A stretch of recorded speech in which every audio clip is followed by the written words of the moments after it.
day in the cradle of liberty. Kamala Harris, Donald Trump facing off at... They call Philadelphia the city of brotherly love, but there'll be none of it on display here tonight.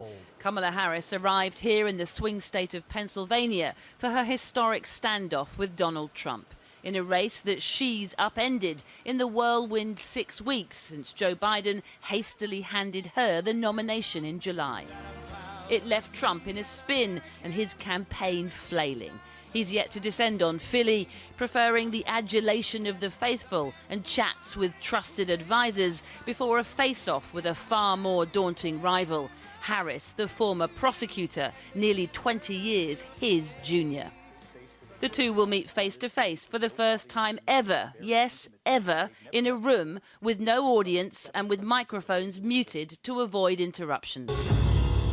Today, a customary release of cutting campaign ads. You're already ready on day one. Day one, but Kamala was 3.5 years ago. This weird obsession with crowd sizes. Of course, Trump has faced a formidable woman before, Hillary Clinton, in 2016. You've been doing this for 30 years, and now you're just starting to think of solutions. He'll say exactly the same of Vice President Harris, that she can't be the solution when she's created the problems: economic pain, immigration, global wars. Harris hopes Trump resorts to his standard rambling form as she reminds voters, especially women, that he's the man who proudly took away their freedoms and wants to lock up his rivals. But more than policy, this former Hillary Clinton advisor says Harris must also endear herself to the American people. People forget that she's really unknown still, that even though she's been vice president for almost 4 years and was a senator, the vast majority of Americans know who she is, but they don't know her. I think she can't be rattled by Donald Trump, which is always one of his strategies, and that really she can sort of brush him aside when he tries to pick her off. So what are some of the things that Secretary Clinton did that you might not want her to have done that you would say Kamala Harris should now not do? Not trying to lean into the historic nature of her presidency. They're obviously both trailblazers in that respect. I think Secretary Clinton, we ended up talking about that a lot more. And I just think people want to know what's in it for them. They want to know at the end of the day, what is Vice President Harris, what would a President Harris do for them? Both candidates have to show that they represent change, the one Americans must choose. Just like the rivalry on Philadelphia's South Side, where the city's two most famous cheesesteak grills, Geno's and Pat's, compete against each other on opposite sides of the street.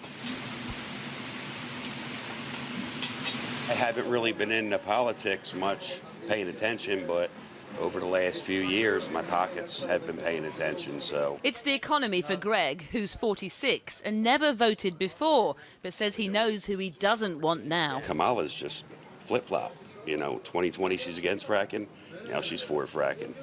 Shut down the border, open the border. Are you still potentially open if she impresses you? I don't know. She's going to have to say something crazy. But as of right now, like I said, it's Trump 2024, baby. Not so for Cheryl, who says it's Kamala who'll come out tops tonight. I think he's going to open his big trap, and I think she's going to sound smart and reign supreme. You know, I think that she is so much more patriotic, which is funny, because I think he thinks he's the patriot, and he's really not. And I think that's all going to shine through. Then there's Teresa, who thinks Kamala is the stronger candidate and doesn't even seem to like Trump. But... Well, I'm voting for Trump, but I think she's going to win. Why do you think that? Because she's got the upper hand. She's a woman. And she knows what she's really talking about. What do you think about Trump? He really can't tell a woman what to do with their babies or who they're having sex with. And yet... I'm still voting for him.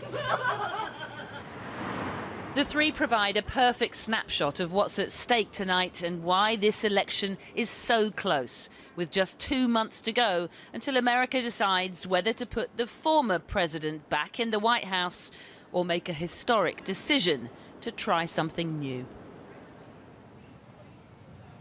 Well, a new poll today shows that a staggering 7 in 10 American voters say they plan to watch the debate tonight, and 3 in 10 say it will help them decide their vote. Remember, both candidates are desperate to win these precious undecided voters because the margins in this contest are so incredibly tight.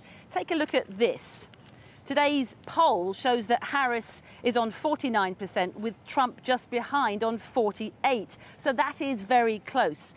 Yet another authoritative poll over the weekend shows the opposite, though, with the former president just ahead, but within the 3-point margin of error. And if you look at the overall picture, this poll of polls compiled by tonight's debate host, ABC News and 538, shows Harris 2.8 percentage points ahead. But remember, that is the national picture. The candidate who wins the popular vote here doesn't always win the election. This is a state-by-state contest based on electoral college votes, and it will come down to a handful, as it always does, of swing states like Wisconsin, Georgia and Arizona that Biden narrowly won in 2020.